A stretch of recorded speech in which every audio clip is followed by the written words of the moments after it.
Now it's time for Believe in the ACC with our starting lineups. From Florida State, number 17, Charlie Ward. From Morehead State University, number 50, Lloyd Span. And from Murray State University, number 2, Kendrick Haskett. Get ready for the best sports show about the ACC in all the land. Believe in the ACC starts now.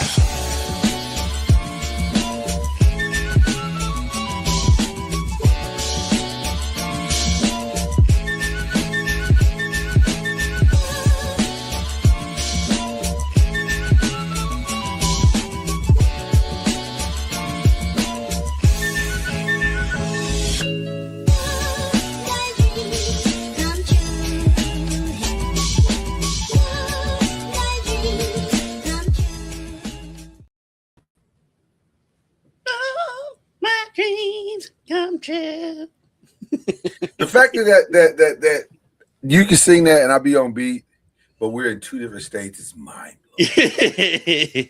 Oh, the world of technology. World of technology. It's beautiful. It's a beautiful thing. That is Kendrick Haskins. I'm Lloyd Spence. We are high on coffee and love. The love of sports, the love of Believe, the love of what we do. And we I'm not high on this damn snow, because it's snowing again here today. You know what? You're catching it. You're catching it right now. You're catching it right now. It is snowing again. It's cold here. We got the 20s. We're in the 20s, but it's no snow. The snow is not gone. It's snowing again. At this point, I have to ask, what did y'all do wrong? Like, who have you? How have you angered God so? Because we had a stretch where it hardly ever snowed here, so I think we're making up for lost time. Oh, y'all, listen. Time has been lost, but now we're about even. We're about even. No school, right? They didn't yesterday. I think they did have school today. Oh, they did have school today. So despite the snow, go to school and we'll figure it out. I mean, if we're being honest, there was no reason to cancel school yesterday, but whatever. We had our thunder snow, but it wasn't that big of an accumulation, and it was just snow. That thunder snow thing is still blowing my mind. Like, I don't even get that. That's like, how does that even happen? Where are we at in global warming where thunder snow is now a thing? I love how it was like in the 20s down in South Florida, and people still don't believe in climate change. Right. We live in strange. Well, listen. Apparently, a lot of things people see with their eyes they don't believe. So we'll go on from that statement. I know. You just sit there and let me speak. But we're going to jump into a great show today. Have some fun. That's really what we want to do at this point. Just have some fun. I don't know. Did I hit something here? There you go. That sounds better. I don't know. It seemed like my mic did something weird there. Am I good on your end? Yeah, it did do something weird. Now it kind of sounds kind of weird. I don't know what's happening. Now it's okay. Okay, I don't know. Maybe just maybe it's there you just go. tired. That's good. There you go. Maybe it's just tired. You know, sometimes technology gets tired. It's just waking up too.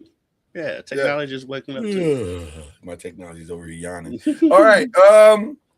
We got a lot that we want to discuss. And we're going to start with, this is Believe in the ACC, by the way. But this is going to be a wide show, a wide spectrum show. There might be a lot of press and pros in it today. I mean, there's some press and pros updates. There's some Super Bowl updates. This is a little bit of everything. Pretty much this is a hodgepodge of all the shows we do this week. But we'll start with the men's basketball, give you some rankings. Big win by Louisville, much needed win by Louisville this week. And North Carolina got a big win headed into their big game with Duke this weekend, right? Duke and North Carolina go. That's Saturday. I'm gonna give a big shout out. I know you are. Yes, all you gotta do is turn on ESPN. Right. Big shout out. I know we do our shout outs at the end of the show. A big shout out to Louisville big man Case and Pryor. Hadn't played in the last few games. he's been dealing with that ACL. He came back last night, scored 10 points in 15 minutes, 5 Showed of up 7 big. shooting, I believe it was, and looked energized. Yeah, He big in he the second half. He's energized. He had a big smile on his face at one point. It was good to see. he looked the part. It looked different. It felt different. It felt like, they might have found it. That's the 5. That's the 5, and everything else The, is. the Go ahead. one Go ahead. that I think the player I think who can make the biggest difference on this team, though, because he's been playing really well, is Kanai Roots. Right. I think he's finally found. I think he's finally found his confidence. He's found his footing within the team. He's has back-to-back double-doubles. I think he had 12 and 12 or 12 and 10 last night, and had a double-double against SMU as well. He's really, since he came back from, he had an illness and he missed a couple of games, but since he's come back from that illness, he's been playing really well. And I think he gives them an option better than playing Javon Hadley at the 4. I think you can put Kanai at the 4, and Javon can go back to his natural position. Well, I was going to say that what I took away more than anything is that when everybody's in their proper places, they function like it moves and functions like it's supposed to. And they played well. One last night with the backcourt not doing anything because Brown and Conwell were not good last night. No, they were just okay. They was just, just more slightly at average, right? But didn't matter. Everybody, well, and you wonder, is he completely healthy? I don't know. Only Michael knows that. The thing about Michael I've noticed is, like, if he doesn't get it going early, he kind of tries too hard. Yeah, and kind of streaky. Yeah. Yeah, if he's going early, he's fine. Or if he finds it, he's okay. But like if he's not finding it, if he's not finding his game, he kind of pushes it a little bit. Yeah. But they were able to work around it last night. Of course, it was Notre Dame. So very interesting game last night with the University of Louisville beating Notre Dame. I definitely needed that win to continue to put pressure on the ACC, but also just to stay at pace. And Clemson got a win against Stanford.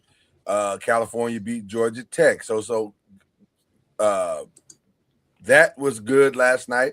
But everybody, if we're being honest, is looking to tonight, because tonight is going to be massive. The women of University of Louisville who have shocked probably everybody. Like, I don't think anybody saw this women's team being where they are currently right now. They are taking on the Duke Blue Devils, who people thought Duke would be good this year. I don't know if they thought they'd be undefeated in the conference at this at this stage of the year. So this is a big game. It's a huge game. I'm saying Duke's coming in, they've won 13 straight. Louisville's coming in, they've won 14 straight. Yeah. One of the things impressive about Louisville's win streak is a lot of those games are on the road. They've won 14 straight. They won at Cal. They did the West Coast sweep at Cal, at Stanford. They won at NC State. They won at Notre Dame. They won at Miami, and at North Carolina. And they beat Tennessee at home in there. And really, the streak would be even bigger. They lost by 2 points at home against South Carolina, and they had a 3 to win it. And so this streak could be, there's 14, so that'll be 15, 16, 17. And they could be an 18-game win streak.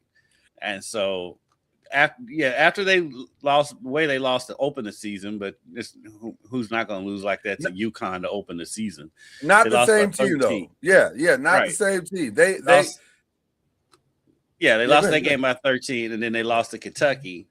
And so he was like, okay, this is going to be probably an average season. And then they just took off from there.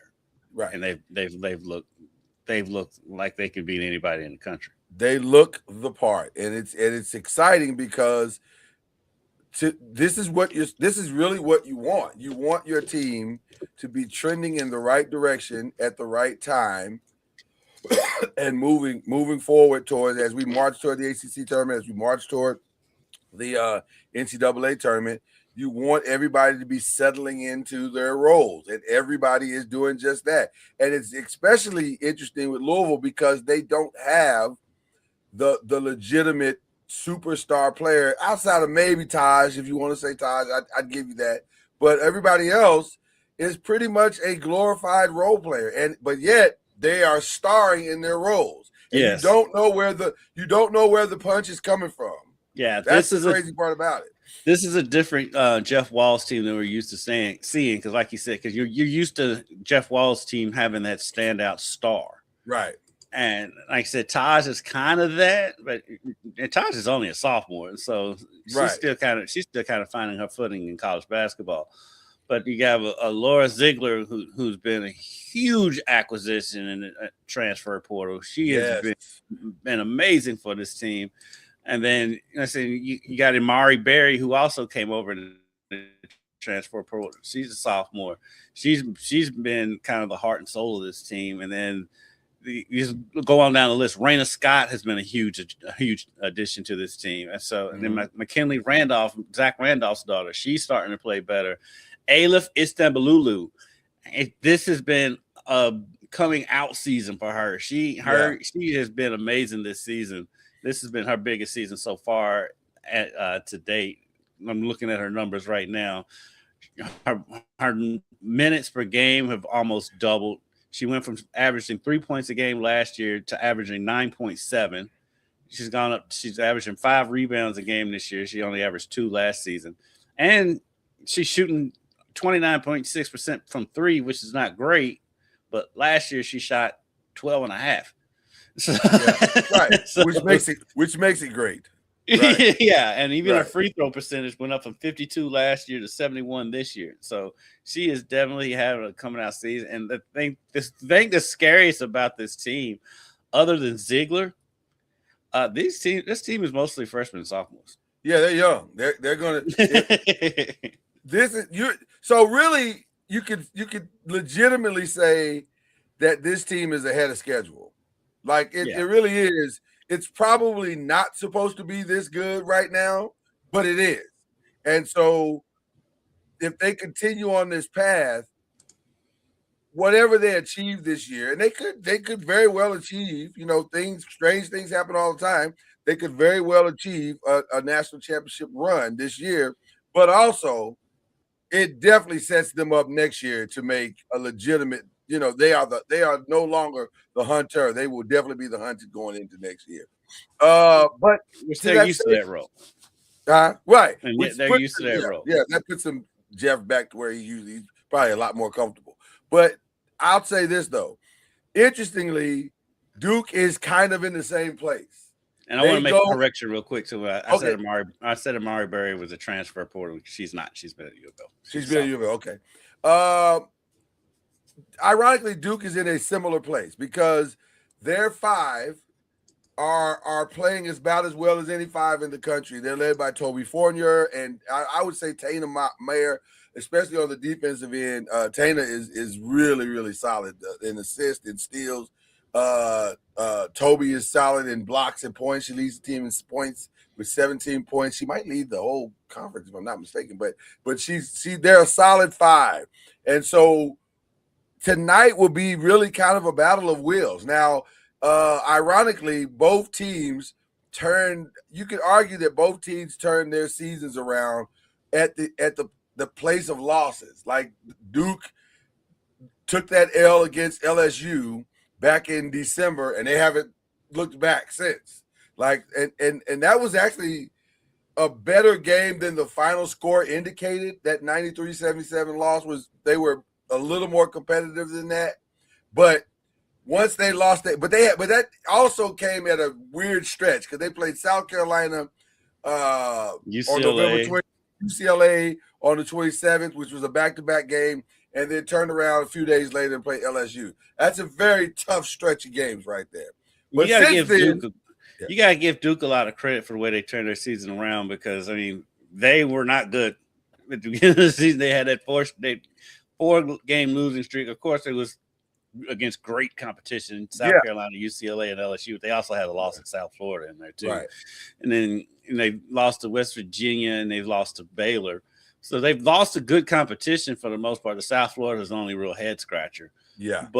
And they got beat by 30 by UCLA. But they, after that, like you said, after that LSU game, like they turned the page, and not only are they winning, have they won every game, they're winning by blowouts. I mean, the Cal game was close, the Stanford game was close, right, and Virginia.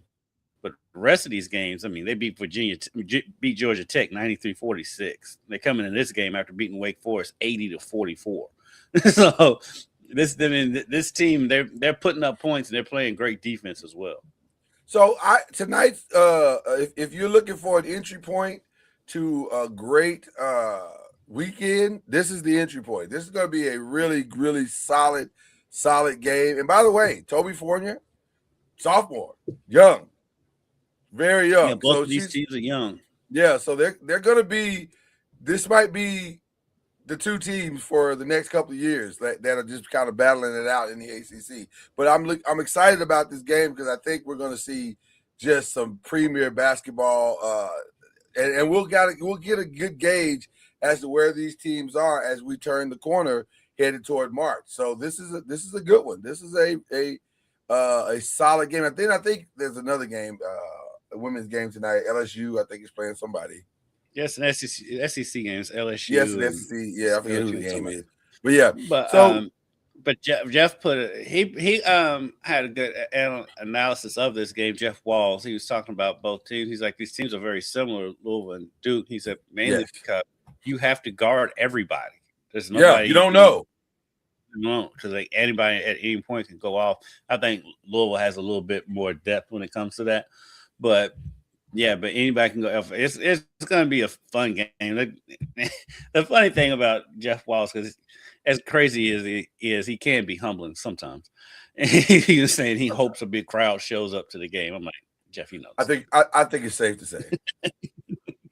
I think it's safe to say the place is going to be rocking tonight for sure in the center. So that's a 7 p.m. Eastern, 6 p.m. Central game. Yes. So on ESPN. On ESPN, they got the show. They got the show.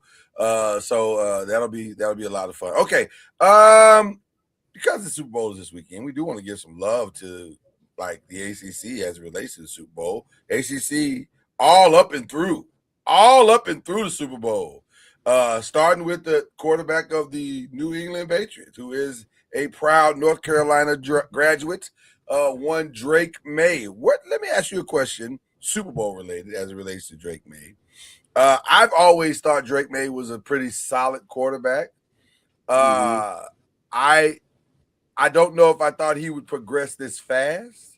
I didn't. I'm not going to front. I didn't. I thought he would be fine.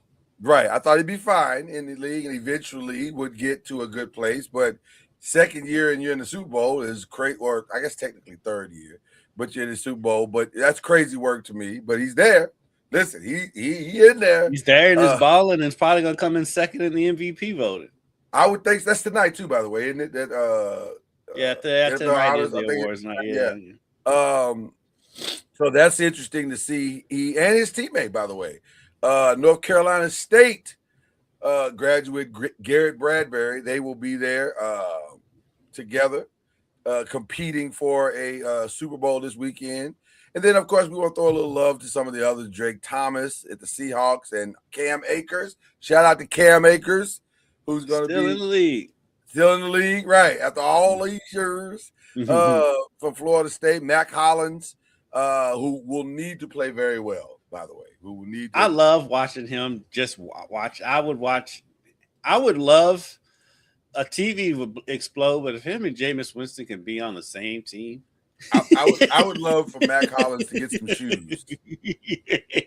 Well, now he's out there in California, so he'll be fine. But. Like, fam, you gonna catch, as my great grandmother would say, fam, you gonna catch your death of cold.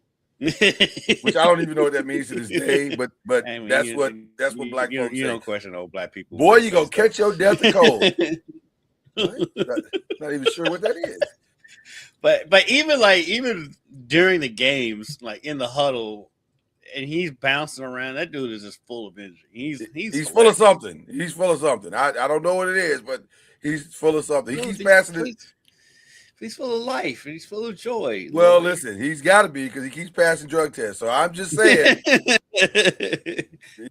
some people are just crazy, and that energy comes from being crazy. And I think he definitely has a lot of that. He definitely has a lot of that. He walks around barefoot all the time. It's crazy in New England. Right. And in Buffalo before that. Right. Like, damn, what are you? Make it make sense. Okay. So Matt Collins will be there. Harold Landry from Boston College. Corey Durden. Austin Hooper. Morgan Moses. Jalen Hawkins is at the pay. A lot of Patriots on in this thing. Craig Woodson. Elijah Arroyo. The great tight end. Chad Surratt. Amory Gaynor. Leonard Taylor. Charles Wood. Andy Borregales, and of course Joshua Farmer from the Seminoles. Shout out to my boy Harry Douglas on Get Up right now. Yeah, Harry's killing it. Harry's doing his thing right now. Well, you know what? I think I may have talked up a Seminole. We'll see if the connection works. What? When it brings great joy to my face when I look over and it says there's 3 people in the studio. Right. One of is trying to get his connection together here, so we'll see what happens here in just a minute. I told you, Harry kind of saved me down in Miami. You did. You let me know that Harry came through in the clutch. Yeah. And we appreciate Harry for not leaving our guy out there. Floundering in Miami. It's too hot for that. Well, it wasn't hot this week. That week it wasn't hot at all when we were there. It wasn't hot that weekend. It was crazy. It's kind of ridiculous. So that's going to be fun this weekend to see the ACC compete in such a tremendous way. It's been funny how little hype is around this Super Bowl when you see. I mean, it's a rematch of one of the classic Super Bowl endings ever. I think over the next 2 days, the hype machine is going to kick into overdrive. All the hype is all over the superfluous stuff that doesn't matter. Well, and then here's the other part. And this is definitely on brand. Depending on what channel or what network the Super Bowl is, usually will dictate the kind of hype you're going to see. So you have to walk kind of a unique line when the Super Bowl is not on your network. Like you got to support the Super Bowl because you're part of the branding team of the NFL. But you can't be like, oh, go over to NBC. No, we ain't doing that. ESPN's classic with that. All you gotta do is look how they cover certain stuff. Right. You know, once they got the hockey contract back, all of a sudden hockey was back all over ESPN. Hockey's everywhere. When they didn't have that contract, it was on it. Oddly on NBC, and NBC hardly ever showed any games. Right. You didn't hear about hockey on ESPN. Yeah, and this is the same way. Like you barely hearing anything about. They talking about it. They talk about it, but they'll go down tomorrow, and it'll be a full blown. Well, they're already there. Like I'm talking about everybody will be there. Probably Get Up and the whole setup. First Take is already. First Take is already there. Yeah. They've been, but not even just that. It's just like talking to people. I see people on social media. I'm not watching the Super Bowl, and these teams are boring, and blah blah blah blah. I'm like, what do you want? What teams? I mean, Seattle and New England. I mean, well, it's good. I mean, that's about as good a matchup as you can get. I mean, if you're being honest, like I'm not sure. Because people were saying they're tired of Mahomes. Well, Mahomes is not there. You got your wish, right? Hey, listen, you won't see Mahomes for 2 years, so enjoy it. Like this is, people are weird. They are weird. You know what? I was gonna go over to Press and Pros right now, a Press and Pros update, if you will. But let's stay in the Super Bowl because I got something for you. This is right in your wheelhouse. Okay. We're gonna do some Super Bowl predictions, but not in the way that you might think. Let's do it from the perspective of both prediction. Which reminds me, who won our college football predictions? I forgot. I mean, I'm not messing with you. I truly don't remember. I mean, I didn't bring it up, but yes, I've gone back to back. But you've gone back to back. We've all gone back to back. It's been good for everyone. So it's fine. I just didn't bring it up. But yes, I did win. Come on. I've got my questions. I've got you my can have questions. all the questions you want, my friend. It doesn't change the facts. 20 years of friendship. You have never been subtle about winning anything. Listen. That's not true. I went back to back in fantasy and I didn't say much about it. Funny. By the way, I'm so mad at myself in the fantasy because I should have gone 3P and leaving, and I left. I you know what's funny about fantasy? Not to go off on a tangent. You can be your own worst enemy in fantasy because you can easily overthink it. You've done the work. I did the work. Lamar wasn't playing well. I went and got Matthew Stafford. I did the work and didn't put him in the game. And he went off in the game that I lost. Went off. It's crazy. But anyway. But I want to do predictions. And I want to do something that's in your wheelhouse. Do it from a perspective of not just predicting, but prop betting. So I want to help you make a little money while you're in the cold. I love the prop bet. I figured you did. So let's see what's out there. There's some good ones out there. Let's start with this one. Stephon Diggs. Will he propose? I don't think you can find that one on a gambling site. On the contrary, Mo Frere, it is a prop bet. And I think the over-under is like 1,200 or something like that. On what site? I forget the name. I think it was FanDuel. On what site? I want to say it was. I know it ain't DraftKings. No, it wasn't DraftKings. I think it ain't DraftKings. It may have been an off-brand site. I don't know what the site was. It was a weird site, but it was. I don't think it was FanDuel. But it was listed in but it was listed in the New York Times. I got it. The bet from the New York Times. Like, wow, really? That's a bet. So, but everything's a bet during the Super Bowl. That's how it works. So, and I think they took it from the question that he was asked on Media Day, where he said, "Before I give her the ring, I've got to get this ring." So. Was that a hint? Was he hinting at something? Was he saying, if I get my ring, she'll get her ring? Like,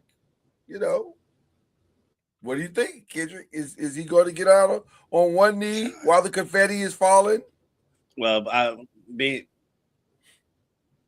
if he is, he's going to be falling while the Seattle Seahawks colors are falling. And Seattle going to win the Super Bowl. We're not at their prediction yet. We ain't that prediction yet. We teasers, man, teasers. Well, just killed 2 birds with 1 stone. No.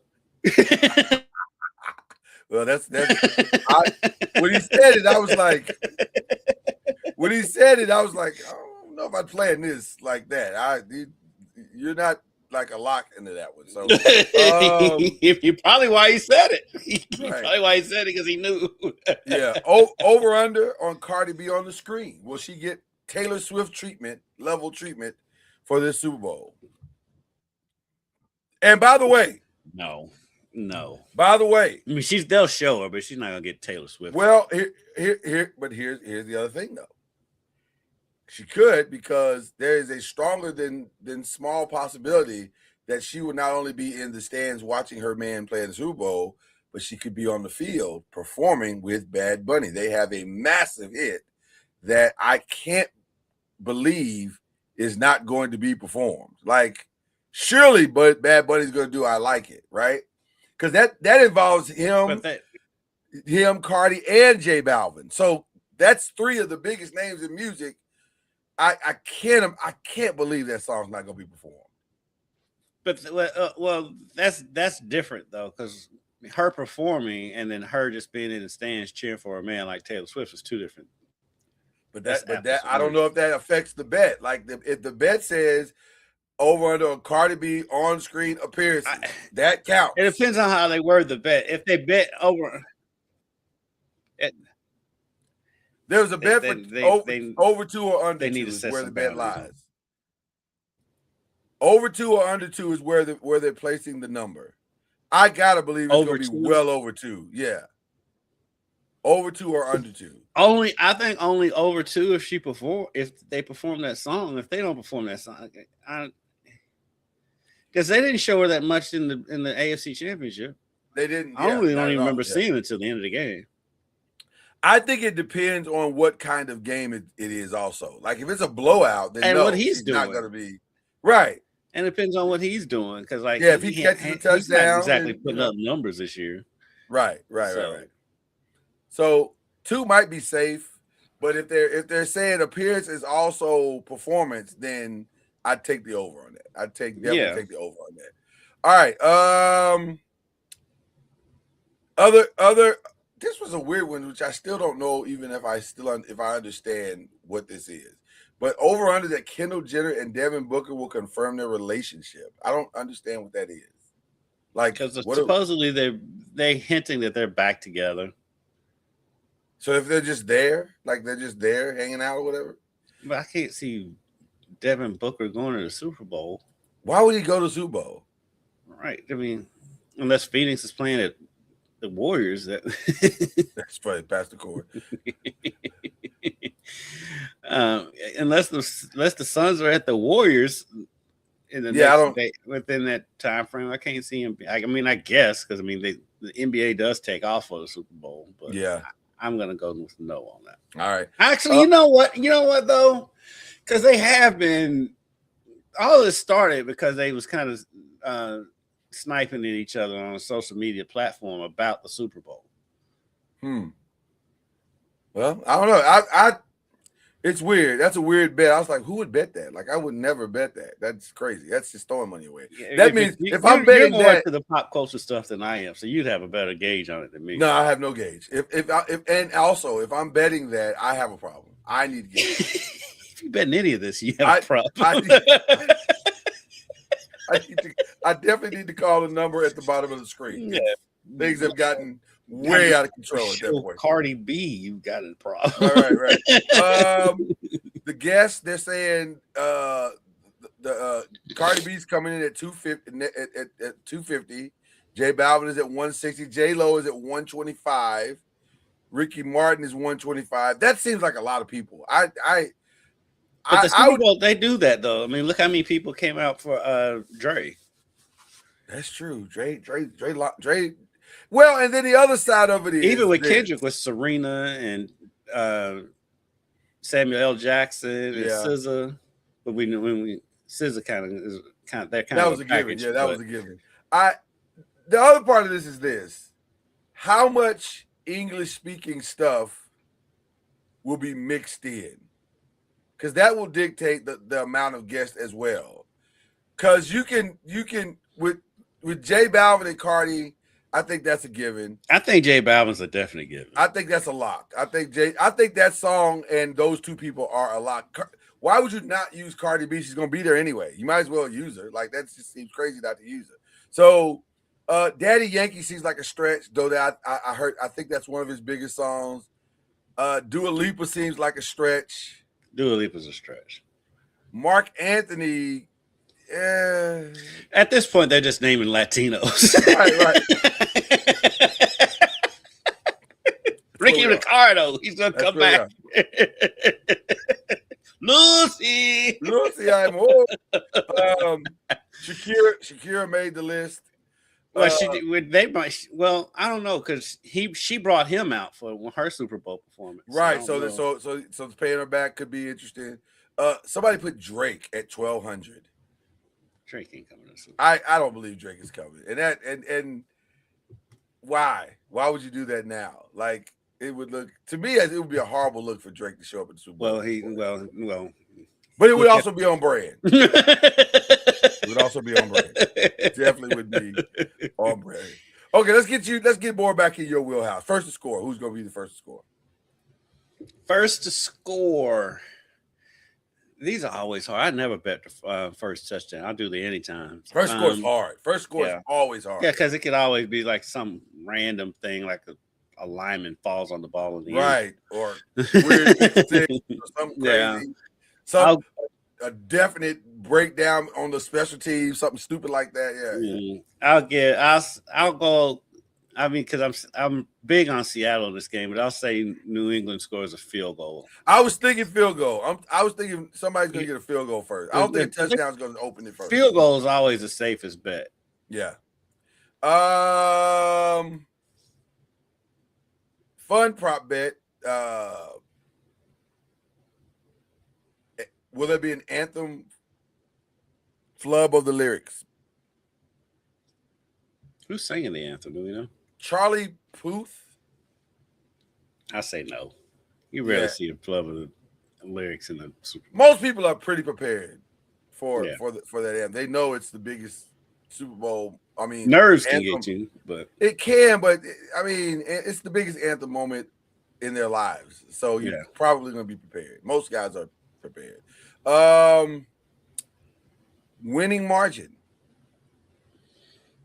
1-6, 7-12, 13-18, 19+.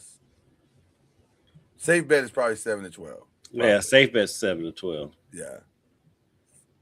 Safe bet's probably 7-12.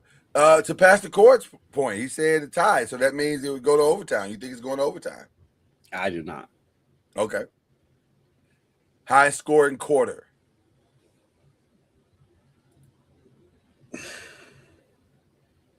Second and third are usually your best bet. But the NFL's been crazy this year. The fourth quarter seems like it's been the highest scoring quarter this year. I fully think this is going to be a fourth quarter game. Yeah, let's go fourth quarter. Yeah, I fully think this is the fourth quarter game. I think it's tight for I think it's going to be a low scoring first half, which is going to piss most people off. I'll be happy because I like good games, but I like close games. But I think it's going to be it's going to come down to the second half of intensity. Mm-hmm. So I'm looking forward to that part. Okay, let's get a couple of other ones in here. Gatorade shower color. Orange, blue, yellow, and clear. Let's go blue. Blue seems safe. Yeah, blue seems very safe. Or orange. I may, if I was betting, I'd probably double down on orange and blue and just see what happens. Maybe fade it with clear. Yeah. Okay. Who wins? I already said Seattle. I think Seattle's going to win. I think Seattle's by far the better team. And score? What's the score? I'll give you 30-20. 30-20. Okay, that's interesting. Even though I don't know if I see Seattle giving up 20 points, but I struggle with that. I have said all week that I just think this is a lot to ask a second-year starting quarterback to do, especially against a defense like that. I don't really know if the viewing public has a full understanding of just how good Seattle's defense. This is as close to the Legion of Boom as you can get. Mm-hmm. They are that good. There will be no running of the ball. That's God bless you, Ramondre Stevenson. You've had a phenomenal year. God bless you, Devian Henderson. You've had a great year, but enjoy your time in catching screens because it's not they're gonna have to manufacture some kind of run game through throwing screens. I don't know how you're gonna run the ball on DeMarcus. That's why I'm so high on. Yeah, that's why I'm so high on Seattle in this game because Seattle's flown under the radar all year because the NFC West was crazy, but the Rams were putting up crazy numbers, so they was dominating the headlines, and San Francisco was winning with people they found on the street. So they because of all the injuries they had, so they kind of dominated the headlines while Seattle was just sneaky, just going on. It was just going about their business, and I think they are the best team in the league, and I know people worry about Sam Darnold, and understandably so, but all season long, the only games he really struggled was against the Rams, the people in his own division, right? Yeah. So. Again, until Sam does it, he hasn't done it. So, but this seems, if ever there was a time for him to do it, this would be the time. I said the other day, and I think I'll stick to it, I could easily see a 30-10 game. I could see a second half emergence and Sam settles in because it's nerves at the beginning of the game. But in the second half, when you're past all the hype, when you're past the Bad Bunny stuff and all that, now we can just focus on the football. I can see Seattle going, okay, now let's go win this game. And so I'm going to go Seattle as well. And they've got the run game with Kenneth Walker to balance them out, and of course JSN is making the case to be the best receiver in the league. So MVP, who's going to be an MVP? probably Sam Darnold. I think Sam would have to. If he throws 2 touchdowns and no picks, I think Sam would have to. Then yardage won't even matter. Unless it's JSN. Unless JSN goes crazy. Right, going crazy with 200 yards. Which he did against the Rams. And so I think it's safe and comfortable to say JSN is the best player on the field. Yeah. On Sunday. So if Sam can put it in his general vicinity, he will make a play. Because I know people were saying Gonzalez, that matchup with him and Gonzalez will be a good matchup. I don't see it that way. I think Gonzalez is going to struggle mightily against JSN, and he's going to have now the scheme will matter as well. The scheme will definitely matter. Are they going to? I would think they're going to put somebody over the top and underneath against JSN. Yeah, that may not matter. 1-on-1, right? That may not matter, but that's probably the safest decision. By the way, how about JSN emerging after they let go of DK Metcalf and they are better and in the Super Bowl and Lockett too. Right, that's got to sting a little bit, doesn't it? If you DK, like really, y'all DK is a couple years out, but like Lockett's the one I would think. Yeah, Lockett, because Lockett hung in there forever. Yeah, he was Seahawk forever. Right. Because wasn't he on one of the Super Bowl teams? I feel like he was on that last one that didn't win. I feel like he was too. I could be wrong, but I feel like he was in that last one that didn't win. So it's crazy that he's not playing in this game. Speaking of crazy, we do have some we'll call it Press and Pros updates. This NBA has been crazy. These deals and trades have been crazy. It's just like you knew it was going to be, but some of these trades is like, what are you doing? Well, if you thought the crazy was going to stop, it did not. It late last night, right after what was a very good Nuggets-Knicks game. That was a great game. Golden State was like, we're out. Yeah. And they took the best trade that was available to them, which happened to be trading Jonathan Kuminga and Buddy Hield, who was not on anybody's trade radar at all. Yeah, he was. Was he? I had not heard it at all. There's been talk about trading him for a while. It was weird because him and Jimmy Butler are so cool, and Steph. But yeah, they've been talking about trading him for a while. I hadn't heard his name mentioned not one time. And as far as rumors, now rumors are rumors, so it's whatever. But I'm sorry, just laughing at Harry Douglas. Harry's doing something crazy again. I love Harry. Look at him. I love Harry. I'm gonna watch it. I'll be so distracted. I gotta watch it on the replay, but I can't wait to see it because it's going just like you're distracted right now. But he just beat Hembo, so. Everybody beats Himbo. Himbo needs to get smelled. He had a good one yesterday. Yeah. All right, we do have Coach Junior. High on Rattler love, and also maybe even a little Seminole love. Like the Seminoles are all over the Super Bowl this weekend. Several Seminoles are playing in the Super Bowl this weekend. Who are playing? Oh, listen. I have a list, Charlie. I have a list of Seminoles that are in this game. Let me read them off to you. Cam Akers, Joshua Farmer, Corey Durden. Remember Corey Durden? Oh yeah. Well, he's a former Seminole that went to NC State. NC State, yep. Look at Charlie having a solid memory. Amari Gaynor. With North Carolina. Who's Amari with? He's with New England. Oh. Yeah, he's with New England. Yeah. I know he's with the Raiders at one point. Oh, he was. I think this is a new thing. I think he may have come with Vrabel. Like he may be somebody that Vrabel brought in. So, do you have any? First of all, welcome. You got to be riding high on love for LeBron, because LeBron gave y'all like one of the greatest shout outs of all time. First of all, I'm trying to figure out how we don't have these shoes. Now I ain't now listen, Charlie. I'm gonna go out on a limb and say Charlie doesn't have those shoes. Do you have those shoes? Now, if you don't have those shoes, I can't say nothing. No, he has. He has. You can't say nothing. I can't say nothing. Wow. That's So LeBron is out here. I just be knowing stuff. So LeBron is out here flexing in FAMU shoes, and the head coach don't even have the shoes. Well, first year. That ain't right. That ain't right. LeBron, problem. that ain't right. That ain't right.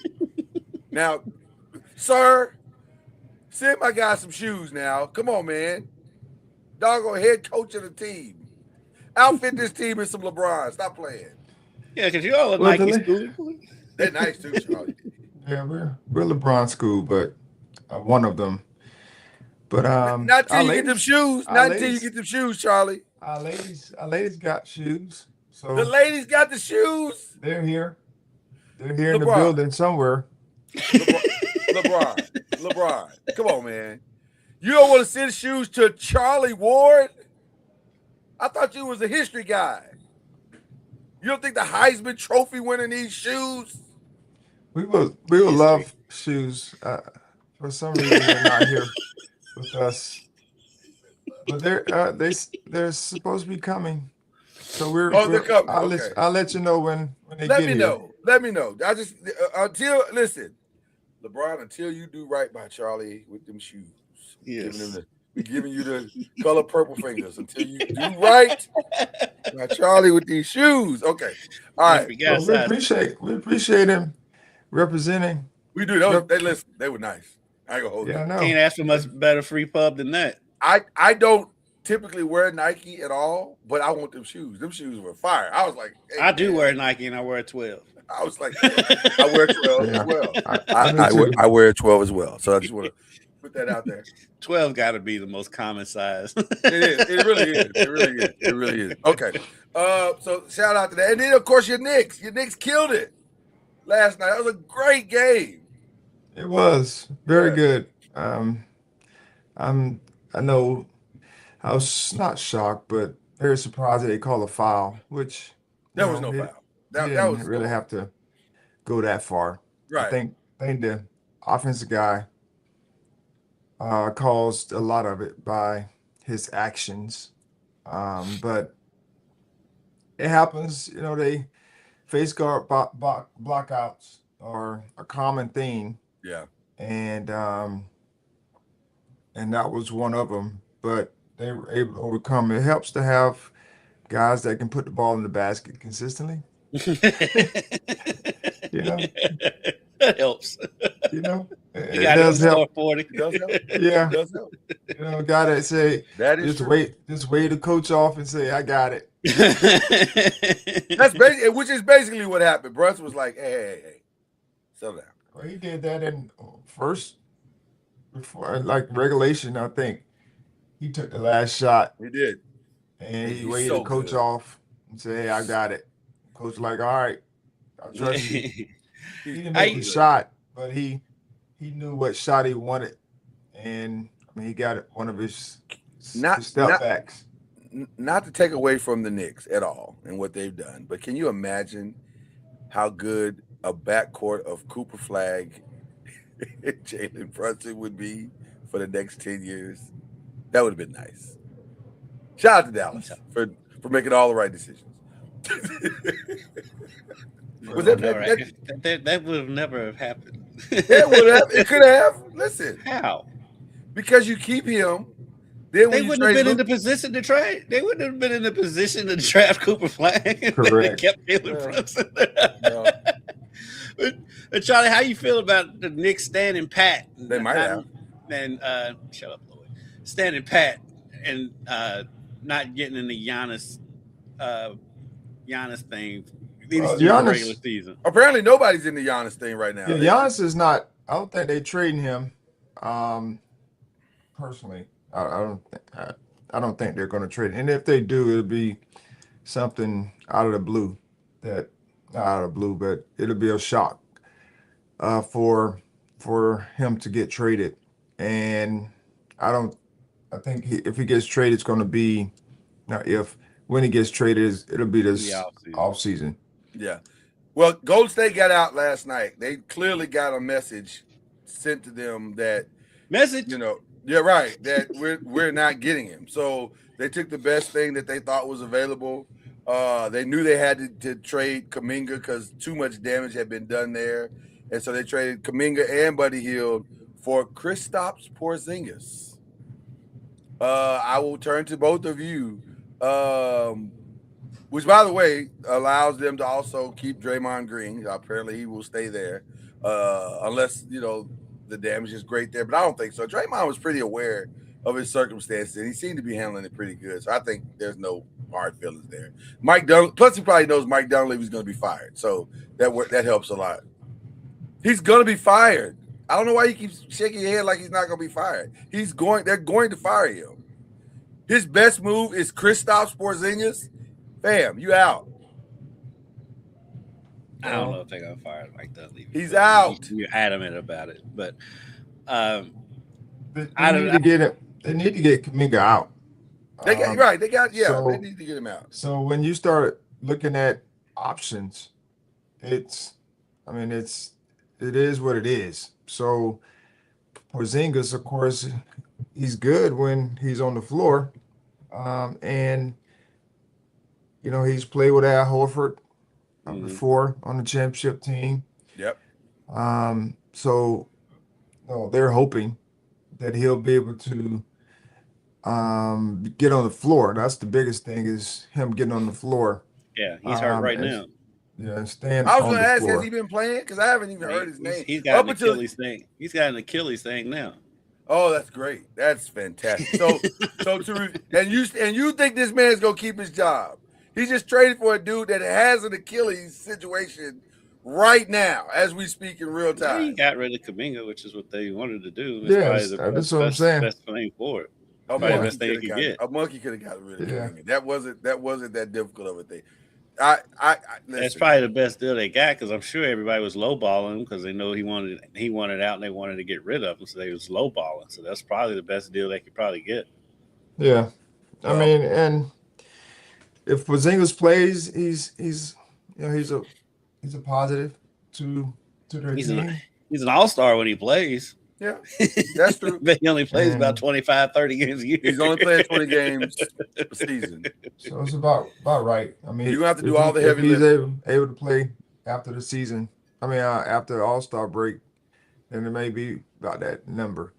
So we all agree Giannis is probably, barring something very, very unexpected and crazy, because right now it looks like the only teams left that could potentially get him is Miami and Minnesota.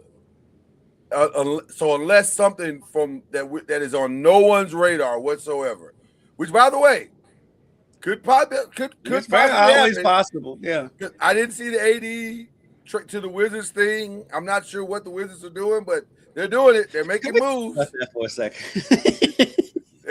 They're making moves. What are the Wizards doing? They're building a good team. They're right there where they can get the number one pick in the draft. And they go out and they get all these players that's going to mess that up. but I heard something yesterday, and if this is true, then they're still going to get the number one pick in the draft, because I heard that they are thinking about right now shutting down AD and Trae Young for the rest of the season. And if that's true, then why would they shut Trae Young down? I know AD. Whatever Trae is dealing with, whatever that. Because Trae hadn't been playing when he was still in Atlanta. When right. He made a trade, he hadn't been playing. Yeah, whatever he's dealing with, they're saying we'd rather you get all the way healthy and then come back, that may just be their way of saying we want to tank and get one of these great top picks. If that's the case, they can't say that, but this is what they're essentially saying. So I don't know. That the Wizards this is a strange. But who would they get? Because that's a great question. Who are you looking at? Because if you're looking at the top two guys or three guys, you have who do they have? Let's start there. Peterson, which to me is the same as Trey Johnson. Yeah. And they got Boozer, AJ Tabasa. I mean, he could fit there or Boozer, but if they got AD, I'm not sure how long he's there. Because if you draft Boozer, you're not bringing. I mean, you could bring AD off the bench, but I'm not sure if he's at that point yet. Well, AD's kind of like Porzingis at this point, and so you won't have to worry. You probably won't have to worry about it. That problem will rectify itself. Yeah, but that also brings me to Utah too, who is in line to get a top pick in the draft, and now with going and getting Jaren Jackson, they're not going to finish at the bottom of the league with that front line with him, Markkanen, and Kessler. Yeah, but Utah owns so many other people's first round pick that it By the way, I like that front line. 100%. If they keep Markkanen. So they got Jaren Jackson? Yeah. And didn't hardly have to give up anything. We gave up three first round picks, Walter Clayton Jr., George. The picks were the real thing. Yeah, the picks were the thing, and George Niang. Yeah. So the point guard from Florida is in Memphis. He's in Memphis now, and Ja's still there as of 10 a.m. Eastern time. I think Ja is going to be moved still. I think it's going to be Miami because Miami's not going to get Giannis. Well, Miami is trying to get a package where they get both. I don't think they're going to get both. With the Giannis, I think what's holding up Ja is the Giannis thing because Miami is trying to get both. It is, but I think they're going to have to go the way of Golden State. Like we've waited on the Giannis thing as long as we can wait. We got to do something because at 3:00 it's over, so we got to do something. So I think they're going to go ahead and just pull the trigger on the yacht because it's not going to cost them anything to get Ja Morant now.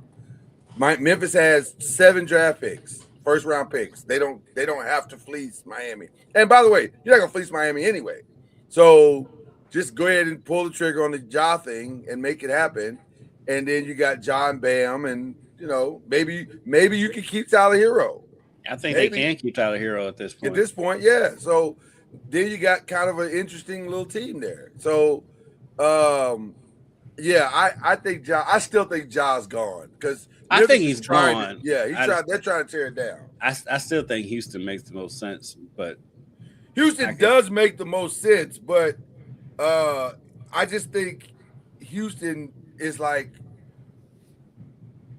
we don't have to do something, and I'm not sure we want to give up any of our real pieces just to get Ja Morant. You know what I mean? They won't have to though.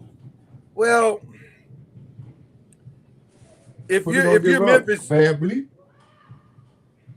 they don't really have to go. They're not going to give up Van Vliet. I wouldn't think. Maybe Reed Shepherd.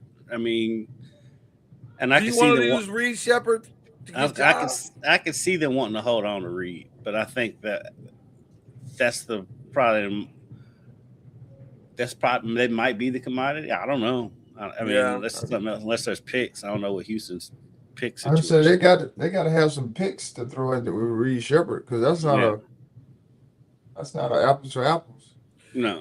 The one concern I have about Ja being in Houston is at this point Memphis isn't going to get apples with Ja anyway. No, the one concern I would have is that Ja is so ball dominant. KD is already frustrated at the ball dominancy of Alfred Sengun. He's going to be incredibly frustrated when he can't get the ball from either Alfred or Ja. Like that. So I don't.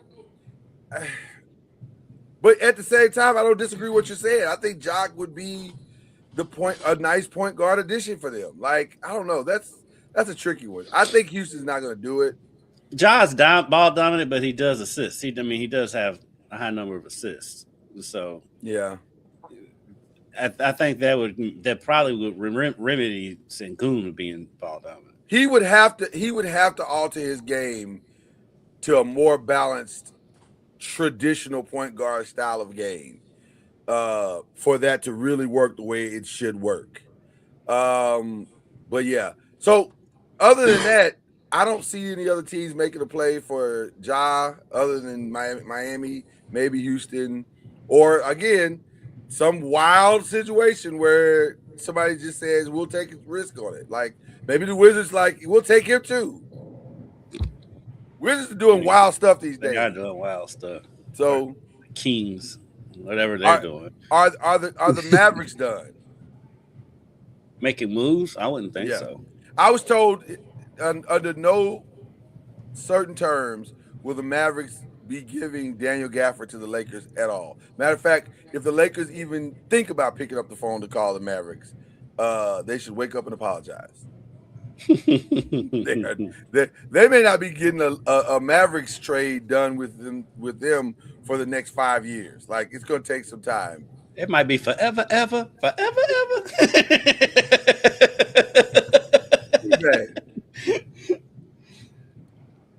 This is the equivalent of a husband taking the wife of somebody, like right when, and there was no divorce. Like she just left, and then and then the divorce papers arrived the day she left, and you're like, wait, what?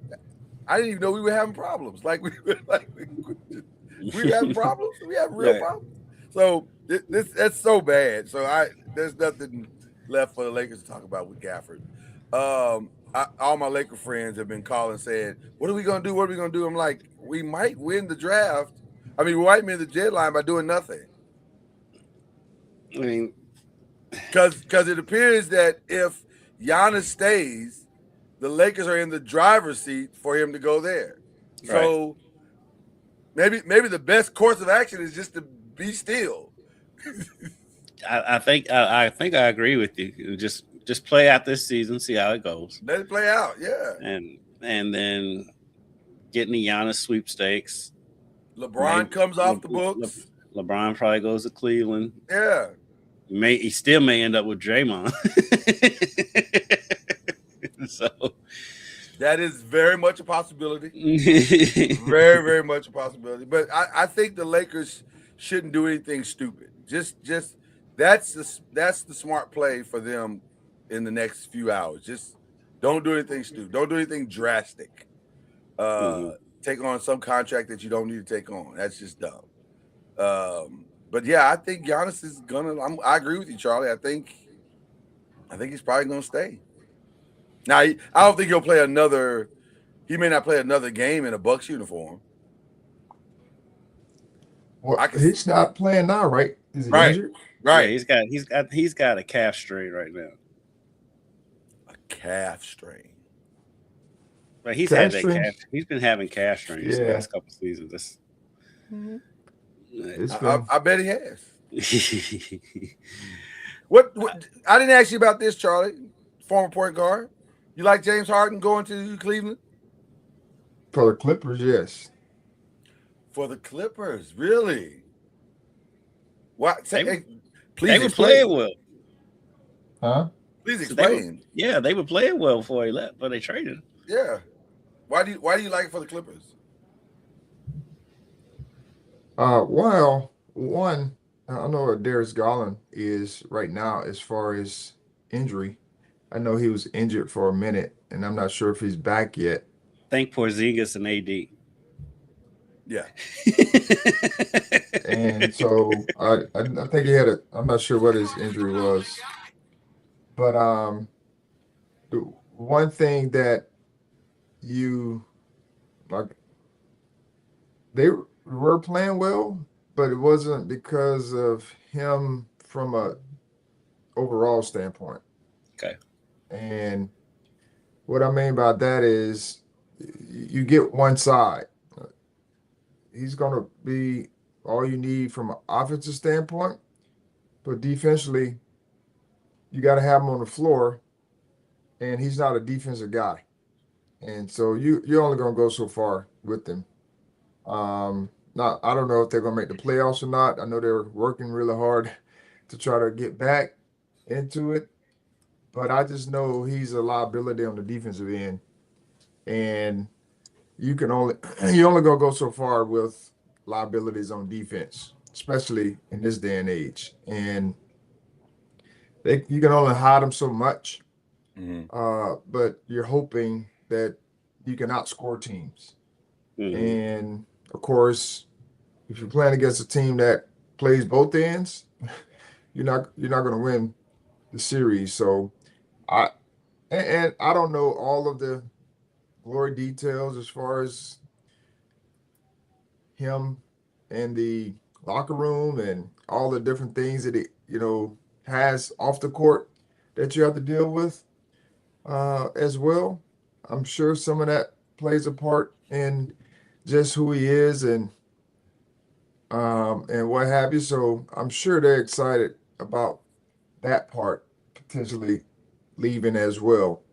A lot of times we just look at these trades or people going different places because of basketball, but sometimes it can be some other things that you may not want around the team. And if you can find a way to get something that's comparable, I say comparable in the sense of, at least Darius Garland we know is capable, of scoring, which is in playmaking. So he's capable once he's, not injured. So that could be some of it as well. Just getting that mindset, attitude, lack of defensive, intensity in a sense out the door. So I don't know all the details of like why they wanted him to be traded, but didn't he say requested he requested a I trade. was gonna say, didn't he say he wanted to trade it? Yeah, it sounded like he asked for it. It sounded like he asked for the trade, but like his contract was up anyway, and so he probably knew they weren't going to extend him, and so he went ahead and asked for the trade. But like to your point, Charlie, about the defense, I was just looking at it. So they're currently 9th in the Western Conference. Their point differential is negative 0.8, which 8th, and to put in perspective, Golden State is one spot ahead of them in 8th. Their point differential is plus 2.2. The Clippers is minus 0.8. That's crazy to me for a playoff team. real quick, Minnesota is making it appears they're making their last ditch effort to pull a final hour Giannis situation. So they've traded Rob Dillingham, former UK Rob Dilly, right? Dilly, I love Dilly, and Leonard Miller, and 4 second-round picks to Chicago for Dosunmu and Ayo Dosunmu and Julian Phillips, right? And Julian Phillips. So they're dumping some potential salary situations to try to make room for, because Rob at some point is going to get something. I don't know how. He's only in his second year. Yeah, but you still got to get ready to, how this works. I know how it works. Yeah. I'm just confused. I don't know why they're making more than Dillingham. Well, I don't know if it has as much to do with him as much as like the Antetokounmpo brothers, because like if you're taking one, you're taking them all at this point. So you got to take one baby kid. You take one baby kid. You got to take them all. So you got to make room. You got to make room for the 2 Antetokounmpos. All 3 Antetokounmpos are coming. So I don't know if any of this is going to work. I tend to believe it's not. But just reading the tea leaves, it feels like Minnesota, they've cleared out a lot of cap space to bring him in. Yes, a lot. Like to the point that if it doesn't happen, they really decimated their roster for the rest of the season. and for no real benefit. So who they got rid of? Well, they got rid of who was it? It's been a lot of fringy type stuff. Nothing like major. Nothing like major, yeah. Yeah, but it's like a trade here of picks, a couple of player type deals, and you're just like, what? Why are you doing all this? Like, but it all stems from they think they can make a deal for Giannis, and they've they've made a package that they presented to the Bucks. Apparently, the Bucks are not answering the phone for anybody. I don't blame them. Well, they also have a belief that if they get the right draft pick, Giannis may change his mind, but I doubt it. Like, why would he change his mind? What do y'all think about the Clippers trading Chris Paul to the Raptors? Well, from what I've heard, they're gonna buy him out, and that'll be the end of that. I figured that. So Chris Paul may have played his last NBA game. This is very, very possible. That's very possible. Yeah, it's very possible. And what do you think about low key what Charlotte's doing? So they got Kobe White and Mike Conley now. Charlotte's, and they've got a good core. Charlotte, if they manage this right, which is always a question with Charlotte. Always a question. They're low key a playoff team now. They got some good young players. Yeah. I mean, right now, they are a game out of the play-in, and they're behind the Bulls, who are doing a fire sale. So they'll catch the Bulls. They'll probably catch the Hawks, who are doing a fire sale. I think Charlotte should continue to do what they're doing. They seem to be moving in the. Huh? Who does Charlotte give up to get Conley? Well, Conley actually got thrown in. Yeah, he was thrown. He went to the Bulls first, and then he ended up in Charlotte in another trade. He didn't even have time to back at the Bulls. And I think Conley's going to get bought out, and he'll be able to go wherever he wants to go. So they sent. So here it is. The Bulls continue to overhaul the roster, sending guards Kobe White and Mike Conley to the Hornets in exchange for Colin Sexton and Ousmane Dieng. And then Hornets acquired Dieng and a second rounder from Oklahoma City in exchange for Mason. So they also the Bulls also got Jaden Ivey, Anthony Simons, but they got rid of Vucevic in quarter. So I mean they're punting on the season. So Jaden Ivey from Detroit? Yeah. Yes. Which I was surprised Detroit let him go, but I guess it was probably a salary thing. And they probably like, we're top of the league, so. Yep. But I like what Charlotte's doing going forward if they stick with it. Because Charlotte tends to, they'll be doing well, then they'll lose a couple of games, and then they'll abandon ship. Right. Charlotte's actually making some decent moves. And I think, and Lloyd and I, we talked about this yesterday, Charlie. Charlotte went on, they're on a 7 or 8 game win streak. Yeah, they're playing great. And before that win streak, Ball was in all kind of trade rumors, but then they went on that win streak and all that ceased. So with him, his brother got traded, right? Yeah. Is he a free agent now? Because I know he went to Utah. But I think they're buying him out as well. Did they buy him out? I think they're going to buy him out as well. Okay. It appears so that they're going to buy him out as well. Yeah. So with him, but with Ball, Knipple, and Miller, they've got a good little core right there. Because Knipple's, I mean, he's been playing lights out, shooting lights out. Yeah. And so they got a nice little core there if they can keep it together. And he still got Bridges there. So is there a move left by somebody that y'all can see happening? The only big name I see is just Giannis and Ja at this point. We still have 5.5 hours to go. Right. Okay. Look at Monica McNutt looking cute on here. With her fuzzy cane go. Oh. Where is she? So distracted. I know, I'm like a little kid. She's on First Take right now. They're talking NBA right now, but I guess she's in San Francisco for the Super Bowl. Yeah, I don't know why she's there, but yeah, she's there. She normally she normally does radio for the New York Knicks. Right. I know, but yeah, they have her in San Francisco for First Take. Yeah. Oh, for First Take. But still, because Stephen A is going to be they're there. First Take is there, and it's trade deadline, and so she's the buffer. They still got Wendy, but he's on location. Well, he's everywhere. He's at the Super Bowl too. No, he's somewhere else. I think he's on a set somewhere. I think California. I would think he's in L.A. Yeah, I think he's in L.A. Yeah, with because NBA Today is going to go early because they're going to do their traditional trade deadline countdown thing. Although it would be nice if they let Charles and those guys be a part of it. I know it makes too much sense for ESPN. I mean, come on. So, anytime Charles is on TV saying, I'd like to be working more. Right. I don't know what ESPN's doing. Who knows? They're buying up everything. They're buying up everything. They own everything.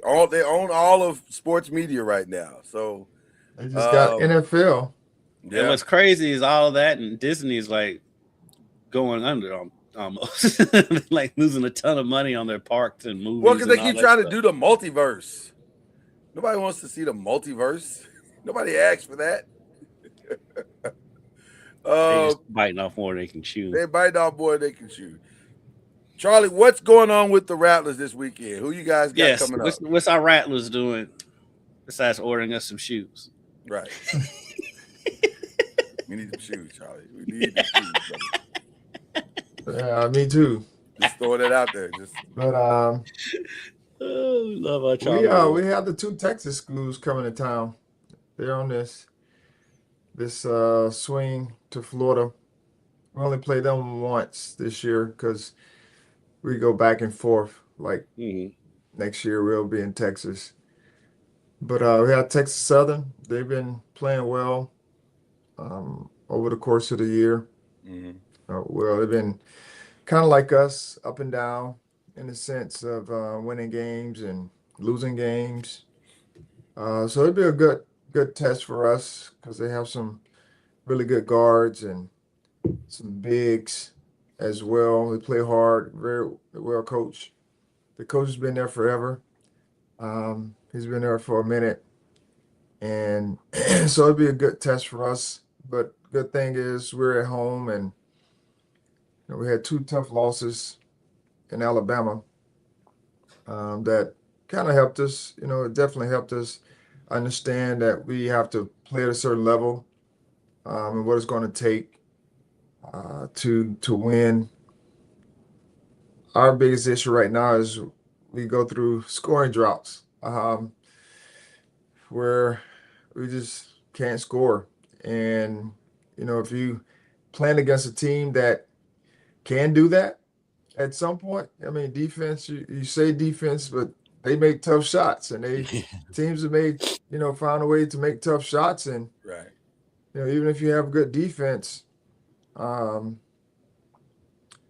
then you have guys who are shot makers, you can get a cushion. And so that's been happening to us the past couple of games where, teams have made some tough shots, and they made, plays as well. I mean, they're solid teams. We just haven't been able to respond accordingly. And so hopefully we can change that and not go through scoring drops where we can't put the ball in the basket for nothing. But we're working on those things and trying to get guys healthy. But Prairie View beat Texas Southern in the last game that they played. So 2 quality teams coming to town, and we're looking forward to the challenge. Charlie, you're right there in the middle of the pack in the conference at 5-4 in conference play. I mean, I know you're not satisfied, but you got to be super thrilled with where your team is right now. Yeah, we've had ebbs and flows where, we lost the first game, won the next 5. And then we've, lost the last 3. So we've had our ebbs and flows of streaks. And so it's just now, getting ready to start the second half of the conference play. We just have to continue to stay steady and not get too high, too low. That's who we are. I got to be, regardless of what the outcome is. That's what we try to be throughout. Whether you lose or a win, it's still about improvement, finding ways to improve. And I was sharing with our guys, while we were winning, we can't be satisfied with the outcomes when it comes to going through the process. We've got to make sure the processes are good and that we are improving from winning, on winning by doing certain things, and we not got away from it, but we just when we had a tough loss against Jackson State. Now that was a tough one because we were winning pretty much the entire game, majority of the game, and even late we were up, and we found a way to not win that game, which was very tough. But when you're a team like ours, and I've been on teams like ours where we are a good team, we can be right there, and you end up losing a game that you shouldn't have lost. Sometimes it comes back to bite you, in the end. But that's where we are. But we have to continue to find ways to keep moving forward and grow. But it does help to have guys put the ball in the basket. And I have a feeling you've been emphasizing that. I was going to say, it feels like there's a very specific thing that's being talked about during film study. Guys, why did you shoot that? Just shoot the ball. Can you please put the ball in the basket? Can you shoot the ball? Can you just shoot it? Like that's take essential. the shot. Put the ball in the basket, not take a shot. We've already got past take the shot. So now we're at shoot the ball. Like No, go get the layup. Get it in the net. We need to put the ball in the basket. We don't need to be taking shots. I can take a shot. Put the ball in the basket. Put it in there. Whatever it takes. That's hilarious. Charlie, we didn't get your Super Bowl prediction. What's your Super Bowl prediction? I don't know. The New England Patriots are interesting. I think defensively they're sound, and I'm not 100% sure about Drake May shoulder. I know he's had a couple weeks or however long he's been to rehab and what have you, because they didn't do much. Of course, it was snowing and all that. So in their game, last game. Jeff Saturday said he's going to get the good drugs this time. He had the good drugs last time. Just ain't got snow this time. The snow makes a big difference. Yeah. I'm just saying what Jeff said. If Drake May is not able to figure it out, it's going to be tough, because Sam Darnold in the last game, he was on one. Mm-hmm. Like between him and Stafford. Yeah. Between those two guys, they were. To me, that was more like a Super Bowl. Yeah, I felt like going in. I felt like that was the actual Super Bowl. Yeah, and so both of those guys were dropping dimes, just making great reads. Mm-hmm. They had guys making great catches. The run game, of course, everybody needs to probably be better. But when you have guys throwing it and reading it, this young man, what's his name? Jackson Smith and Jigba. Yeah. Just say JSN, Charlie. Yeah, we just say JSN. I'm still trying to figure out, like, how do these guys keep getting open? Like, the best players always be open. Like every time they're like open. I'm like, how are they open? Like two people should be on him, but he just kept getting open. And even when he wasn't open, he was open. Donald was like, I don't care. I'm throwing the ball over there to him. I don't care. But the crazy part about it, not the crazy part, the good thing about it is you can't just focus on him, because they have Cooper Kupp. They do. And who I fully expect to have a great game. I love Cooper Kupp. And there's another. Who's the other guy? Who's the other big name on there? Well, Walker runs wide the ball receiver very crew. well. Kenneth Walker has been he's been I'm great. talking wide receiver crew. I think They got one more. You're right, Charlie. Who is the other guy? You're right. You are completely right. But I can't remember his name right this second. Give us a second here. You will be talking about Rashid Shaheed. Rashid Shaheed. Yes, they have some. He's the forgotten one, but yes, he is very good as well. Because they picked him up because he hadn't been there all year. Yeah. But they have comparable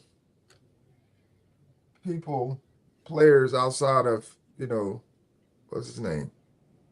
Jackson. JSN.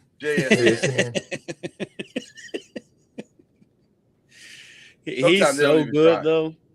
He is because coming out of Ohio State, he was projected to be this, but like these first couple of years, he was fine, but he wasn't this. He wasn't and this. Then they. Oh, he was this. You didn't see him in the bowl game? No, he wasn't this at Seattle when they first. Yeah, this first couple seasons. It was in there. It just wasn't coming out because they didn't have. Geno couldn't make it come out. Now Sam is making it come out, and now because trust me, I've had Jackson Smith and Jigba on my fantasy team since he came out. It's not worked out. It's not worked out. This has definitely been the breakout season for him. And when you hear him talk, and you can't help but cheer for this guy. I mean, this guy's he's a good kid. He's a great kid. Great background. I love that he has a Dallas Cowboys tattoo on his arm. Don't do that. He does. And then they asked him about it if he would remove it. And I'm like, why would he remove it? For what? He should remove it. For what? You don't want that stink on you like that. Take that off. You shut your fool mouth. Scurvy off your body, sir. For perspective, you shut your fool mouth. His first year, Charlie, had 63 catches and 4 touchdowns for 628 yards. His second year, 24, he had 100 catches for 1,130 and 6 touchdowns. That's so a pretty good season. Solid year. This year, 119 catches, almost 1,800 yards and 10 touchdowns. It's going well. It's kind of and a Super Bowl appearance. So it's going well. Right. It's going well.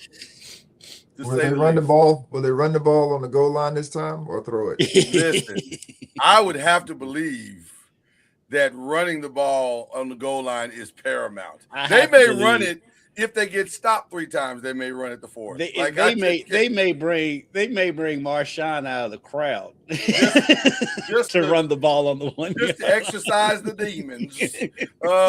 Yes, I think they're gonna run the ball. Oh, I knew it was something I wanted to talk to you guys about. Late yesterday, the Chambliss decision came down.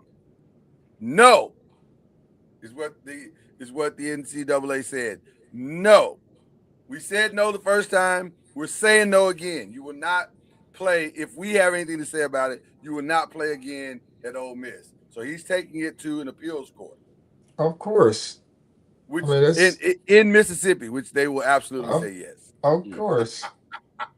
I don't understand why this kid don't want to leave college. Bro, you are an NFL prospect. I can see if he wasn't an NFL prospect. The only thing I can think of is that Ole Miss has a check waiting for him that is so big. It's got to be more than his rookie salary. Right. It will eclipse what his draft projections are. So if they're saying he's a 3rd rounder, that check beats that. But that's one check. That's 1 year. I don't disagree. I would love to get some truth serum on what's going on. I think it's madness. This makes no sense. It's madness. But if you think of it this way, he probably feels like he can improve his draft status if he comes back to school. But the thing is this year's draft class for quarterbacks is not very good. Next year is going to be better. I was going to say, he actually would have a better chance going higher in this draft than I think. Because I think he could Because Arch is going to come out next year. I think he can essentially be the second pick in the draft as far as quarterbacks are concerned, behind Mendoza. He's 6'1", he's 200 pounds. He has a very nice touch on the ball. I don't know why he wouldn't. The kid at Oregon, he went back, right? Yes. Right. That's what I'm saying. He could be the second. Arch is still in college. Arch is probably going to be the number 1 pick next year just because he's Arch. Ty Simpson, what did he do? Alabama's quarterback. He's going, but I don't. Would you take Ty over Trinidad? Probably not. That's what I'm saying. That's what I'm saying. That's why I think it's. I don't understand the thinking. I don't either. I don't get it. I personally think it makes zero sense. I think he's getting bad advice. I think something is happening where he's being very short-sighted. Like he's saying, "This money's right here in front of me. I want this money." Or maybe, got it. I mean, I have to think it's not a money thing. It has to be, because there's no other logical reason. There's no other logical reason. Maybe he likes college. That's what I'm thinking. I mean, maybe he really wants to win a national championship at Ole Miss. He does, but he's been there 7 years. He hasn't been at Ole Miss for 7 years. Well, he's been in college 7 years. It's time to It's time to go. It's time to go. You got to go. Well, that's happening around. I mean, that's happening everywhere. So it's not just him. Your boy at USC. What's his name? That was at Auburn last year, the basketball player. He got hurt the other night. What's his name? He cracks me up. Hurt? Kid from USC that's like 30 years old. You talking about the lefty, right? Yeah. He got hurt against IU the other night. That's what happens when you get old. You start getting you get gout. You start getting injured. It's not gout. Why you always putting gout on people? What's wrong with you? Guys always putting gout on people. Baker Mazzaro. Yeah. He got gout during the game the other night, and so he's out. He did not get gout. We're not reporting that. He got the gout. We are not reporting a gout outbreak at USC. That's what happened. But he's in that dude is in like his 7th or 8th year in college. Yeah. People staying. They staying. They are staying out here in these streets. They do not want to leave. So it's I don't know. I think he's getting bad advice, in my opinion. Like, fam, you put up 3,000, almost 4,000 yards. You had 22 touchdowns. It's time to take it to the next level. You've done the work. You've done the work. It's fine. It's going to work out. Mazzara's first year in college was the 2020-21 season. That's crazy. That's so crazy. But technically, that's only 4 years. Technically, he's only in his 5th year. Yeah. It seems like some of these guys been there longer than that. But you're right. So, that's not bad. So I have this question because this came up on something radio or something. All right. So why is it that you have 5 years to play for? Why not just play? Why not just say you have 5 years? Well, I think it's thing with the 5 years to play for. They're, and I'm just guessing that maybe they're factoring in a red shirt. Because back in our days, freshmen redshirted all the time. Correct. They didn't play like they do now. I agree with that, but I'm saying why we have 5 years to play for? Like, if just say you have 5 years. Yeah, and and to add a layer to that question, Charlie, is like it's 5 years to play for, but the scholarship is actually 1 year renewable. So I think the whole thing is confusing. Well, what's even more this day and age. What's even more confusing than that is the fact that the two of you are trying to figure out anything that the NCAA. Yeah, I'll give you that. I mean, yeah, true. But that hit me the other day when I heard someone say that they had 5 years to play for. I mean, you would have You would have a better chance.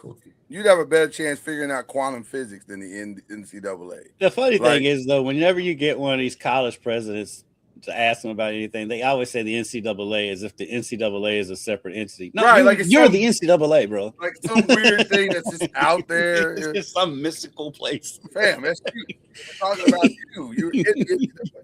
Crazy. Crazy stuff. All right. Do we have any other? I think that's it as far as stuff that's going on. I did want to send like a collective shout out to Christian McCaffrey. Apparently, he snuck and married the Miss Universe while we wasn't watching. Olivia Popo. Miss Universe. Former Miss Universe. Technically, she's the former Miss Universe, but yes. What year? I have no idea. Why, Charlie? Only Charlie would ask me what year did she win. Okay, Charlie, just for giggles, I will find out what year she won Miss Universe. I have no idea with a curveball when she won this Miss Universe. 2012. There you go. She won in 2012. But you carry the title forever. Like once you win it, it's yours. 2012. Good. Happy for him. She's 33. How old is Christian McCaffrey? He's got to be around that same age. She's been in the league for a while. Okay, that's probably true. But what does age mean 29. these days? Apparently nothing, because Cooper DeJean is dating one of the Bella twins from WWE, and she's 42. And Cooper DeJean is not 42. That's what I'm saying. Like, age doesn't mean anything in this day and age. Cooper DeJean is 22. So age clearly means nothing. Man, look at Larson. Is 22? Cooper DeJean is 22. He's 22? He's 22. Yeah. And they asked him about it yesterday during the press runs over at the Super Bowl. And he said, somebody says, how are you enjoying Auntie Brie Bella? He said, I have no comment to that, which is a comment, actually, because you're dating. They asked her about it. He's dating a 20-year-old, somebody that's 20 years older than him? He is. But it's 22. Not, listen, that's not uncommon in these days. Larsa Pippen, the girl that's dating the kid from the Rockets. Oh yeah. Well, he's not the Rockets anymore, is it? Well, he's with Phoenix now, but yeah. Green? Yeah. His baby mama is like 18 years older. Her oldest son is the same age as Green. Yeah, she's got a son the same age as him. Yeah. What are we doing? Getting attention. The bag. Getting attention. That's what securing the bag. Listen, when the looks and the talent fade, you got to have a backup plan. This is called securing the future. I get it. But this is nothing new. No. The only thing more new about it is that it's the other way around. Usually it's men dating younger women. Right. Now women are saying they're having an empowerment movement. Yeah, they are cougars. Teach us on whatever makes them happy. That feels that is cougar. That's auntie. It feels like we're gonna have to come up with a different term because 20 years older is wild. That is wild to me. If a dude was, we all thought Kraft or even Belichick dating younger like that is ick. This ain't ick to y'all. This is like I just not compared to the two you just mentioned. Actually, Belichick got them beat because he's double with their age difference. Well, that's true. Belichick said, "Hi, I see you're 20 and raised you 10 more." Shout out to Belichick, who's living his best life despite not getting to the Hall of Fame. What are we doing? Charlie, Charlie, what are we doing with this Hall of Fame stuff? I don't know. There's some political stuff going on there with Belichick not getting nominated. So and Kraft. and Kraft. It's retro justice. I think there's something going on there, but hopefully they can rectify whatever it is. And I feel like Jerry Jones has something to do with Kraft because they don't like each other. what does it matter? What does it matter if you like somebody or not? The credentials say that you should honor. Charlie, these clowns prove every day that they still in high school like everybody else. I just don't like the retro justice. I don't like any of it. It's stupid. like what if the NFL wasn't going to punish them in real time, then that's not your job. Hall of Fame writers, that's not your job to go punish people because they didn't get the punishment they deserve. This feels very high school lunchroom-ish. Like, you took my lunch money, so now I'm going to make sure you don't get the A on the test. Like that, come on, stop. I do feel like I do think some of it too is the process, because I think that they can only get 3. It was something like the other 3 on the ballot were like in their last cycle or whatever, something like that. Right. And so that's kind of played it into why they didn't get in, because they was getting the other guys in. They felt because it was like Roger Craig, L.C. Greenwood, and there's one other one that did get in. Have they announced who got in yet? Because it's like it's Roger Craig, L.C. Greenwood, and I can't remember who the third one was. I feel bad for them because everybody's gonna be talking about who's not there. Yeah, so it's celebrating them being there. And I love Roger Craig. Roger Craig was one of my favorite players I ever watched with them high knees. And I'm hearing a lot of people talking about boycotting the Hall of Fame, not even going. So then, if that picks up momentum, it becomes a whole spectacle, and these guys get cheated. Man, ain't nobody boycotting nothing. Well, I don't know. We'll see how it goes. But it's there's a lot of bigger things in the world to boycott than NFL. Let's figure out. There's a lot more substantive things, more pressing issues than the Hall of Fame. For sure. Okay, I got nothing else. Y'all got anything else that we can discuss or we need to discuss before we do our shout outs? Let's get to the shout outs. All right, shout out also to LeBron, and send us our shoes.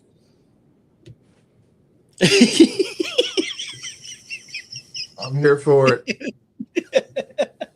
Just wanted to put that out there.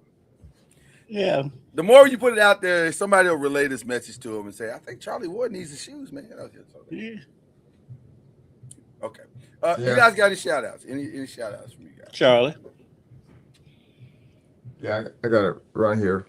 But shout out to Hope. Daughter Hope. She's going to be, you'll see her, but Saturday she's going to be color commentating for the Rattlers, both for the Rattlers games. Oh, yes. Texas Southern. Oh, that's awesome. On Swag TV. So very proud of her. She's making her way, getting some good experience. She started as a sideline, and now she'll get a chance to be on the color commentator. So I love it. We love it. To give her all of our praise. And did you say she's color commentating both games? Yeah. Yes, the men's and women's game. Are you prepared for? I was going to say, are you prepared for a critical Hope commentary? But you probably get that anyway. Like she's probably giving you notes when you come home. Like, Dad, come on, what is up with your zone defense? Like, I mean, I can hear Hope. Hope's not gonna hold back on you. You know that. I just feel like she would. It feels like Like, what are you doing? Yep. Like that. Come on. This is not gonna be a partial. That's the play you're calling at the end of the game, Dad. This is not going to be a partial broadcast towards you, Charlie. No. I'll just say this is what we practice. So yeah, we're rooting for Hope. Charlie's already got his defense ready. This is what we practice. I don't know, Hope. He's already practicing. She has our stats and everything. So it's hard to high level of accountability right now. Yep. I get it. Shout out to Hope. We love Hope. We do love. We might need to have Hope on after this game. We need to have Hope on so she can give us the FAMU update. Yeah. Yep. So she'll be calling the game on Saturday. So That's awesome. Excited for that. So awesome. That is We are super excited for Hope. That is very, very awesome. All right. Charlie, Kendrick, who you shout out, brother? I'll give a shout out to my boy Cole Leland. Ballard High School had their senior night early just because we've had so much snow. They wanted to go ahead and get it in, so in case we get some more snow and school's canceled. But he's been one of the best shooters in the history of the state of Kentucky.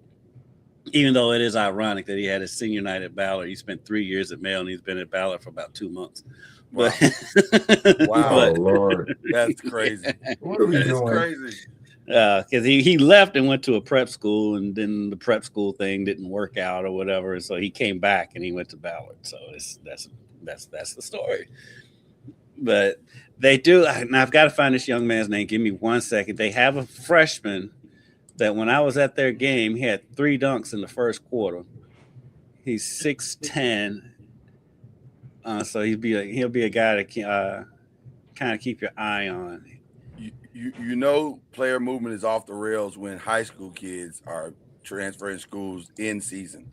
Oh, it's crazy here in Kentucky. It is crazy here in Kentucky this year. That's so insane. That's everywhere.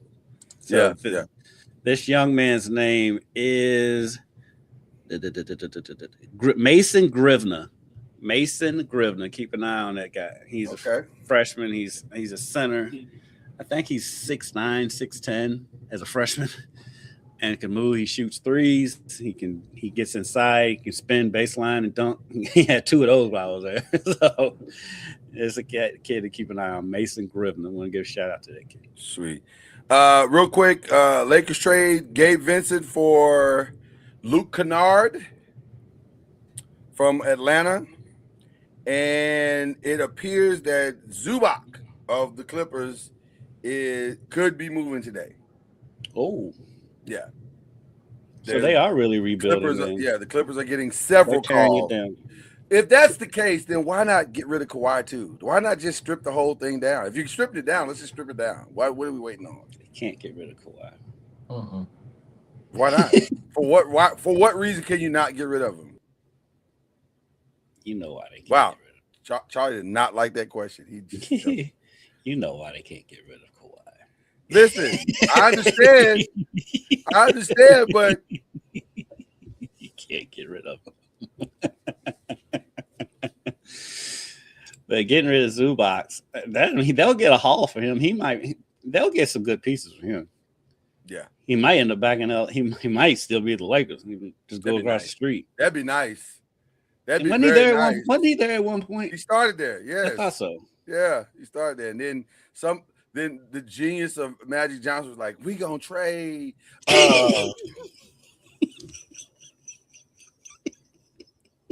And I love Magic. Do it again. We gonna trade.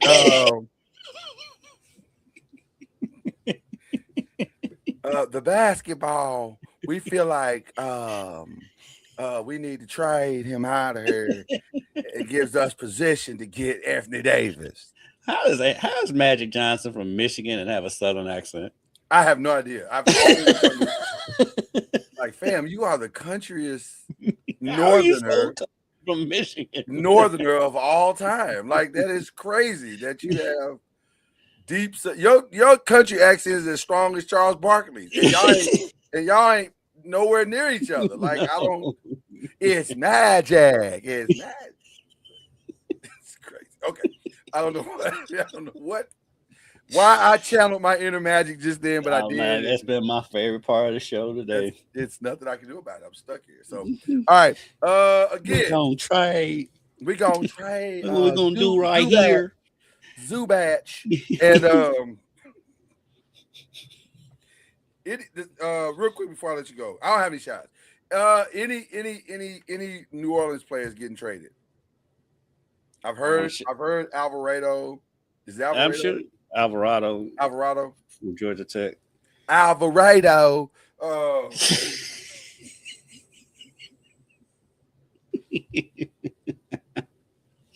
it's still a little bit of the LA accent in there too. Yeah, it's weird because it's country, but it's LA Rich.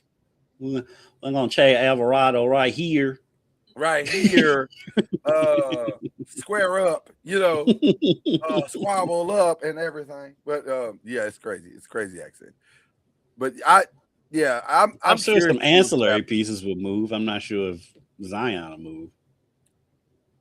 That's crazy to me. That's so crazy. I don't know what they're doing. God bless you. There's so many teams in this league that you just have no idea what they're doing. New Orleans, Sacramento, Dallas, Washington. And Brooklyn has done nothing. What is Brooklyn doing besides nothing? I don't even know how they make payroll. I'm questioning. Who's going to Brooklyn Nets games? Who's going to Brooklyn Nets games right now? People probably go just because the arena's cool. But I guarantee it's not sellouts. They don't have sellouts. No. So to sellouts to watch what? Right. That's what I'm saying. What are you going to see? The other team. And if you can't say, right, you can't say, well, I'm going to see the other team, because you can see the other team in the other building. You got to drive to Brooklyn to go see great NBA basketball. I mean, how they've kept Nick Claxton all these years is beyond me. I don't know how it's crazy. But now his salary is so absorbent, there's no way anybody's going to trade for him. Yeah, I'm looking at this roster. Lloyd, you're not going to spend your hard-earned money to go see Danny Wolf? No. What about Nolan Traore? You're not going to spend your hard-earned money to go see Danny Wolf. That sentence has never been uttered in the history of sports. Let me get on SeatGeek and find tickets to see Danny Wolf and Igor Dittum. That's what I don't even know who these people are. They've got Nolan Traore. They've got 3 people on the roster where they don't even have their salaries on the website. Hold on. 3, 4, 5. There's 5 people on their roster where they don't even have their salary listed. You know what I would love? I would love for Inside the NBA to get with do a who he played for, and don't just tell all be Brooklyn Nets. And don't tell Charles anything other than the names, and just say who he played for, Nolan Traore, and I guarantee you he'll say every team in the league before he says the Brooklyn Nets. And then how is Cam Thomas only making $6 million? Well, because he doesn't play. He's still their best player when he does play. Is he? Because they said Michael Porter is right now. Well, Michael Porter is. But before Michael Porter got there, Cam Thomas was. Michael Porter got to be thinking to himself, where did I take the wrong turn in life? Like, how did I think the reason why people aren't trading for Michael Porter because they think his stats are fool's gold because who else is going to score on this team? Right. Is this off the court stuff spilling onto the court? Is that why he's in Brooklyn right now? Because he had some weird off. That was his brother. Well, but it depends on how much of the rumors you believe. I agree with you. It is his brother, but also the rumors are strong. I find it hard to believe, Lloyd, the big NBA fan that you are, you would not spend money to go see Ben Seraph. Listen, I'm gonna be honest with you. I've been dying to see Day'Ron Sharp for like at least 3.5 seconds. Like I've been wanting to see Day'Ron Sharp ever since I read the name on the screen a few seconds ago. The thing is like they can't even trade these people. No. Because none of them make enough money for a salary dump. I didn't even look at the salaries. So it's Michael Porter's making clearly the most, right? Yes. Him and Nick Claxton.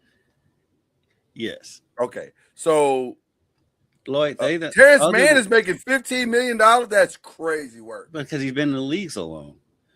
But outside of those, there's not even anyone making $10 million outside of those 3 players. Are you prepared to play Igor Dittum $10 million to average? He's averaging 10.5 points, so he's a baller.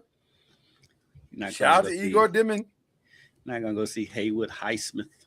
Now I kind of do want to see a Nets game. Like I might block out some time this weekend to watch the Nets go. Watch the Washington Generals. Yes, it's And what's crazy is they got like they may have arguably one of the best buildings, maybe the best building. If you their arena is awesome, and also the jerseys are fire. They are fire. That black and white is amazing. It's so marketable. Everything about them is marketable. Except for who plays for them. Like, yeah. Everything's marketable except the team. Right. we got all the pieces in place. except we've got everything working. Except your Lakers, but all jokes aside, your Lakers should just be going after Nick Claxton. I mean, you need a big. He is good. I love Nick Claxton as a player. I think it's the money. It's the money, though. It is the contract. Yeah. They got bigger hopes and dreams, and Nick Claxton doesn't fit into any of that. Which I understand. I get it. At least he doesn't fit in the initial plans. Now, maybe on the backside of. I can't believe he's been in Brooklyn this long. Well, listen, it's an easy job. No, I'm surprised that no one's come and gotten him out of there. Because he's a serviceable big. But it might be what you just said earlier. Like, is he? Because but defense is defense. I mean, I'm not even talking about his offensive. I mean, he's a really good. He is a good defender. Yeah, he's a good defender. His offense just came around in the last couple of years, but he's always been a good defensive player. Well, I wonder what it's like to play on a team like that, where people don't even know you exist. Like they can literally walk around. Yeah.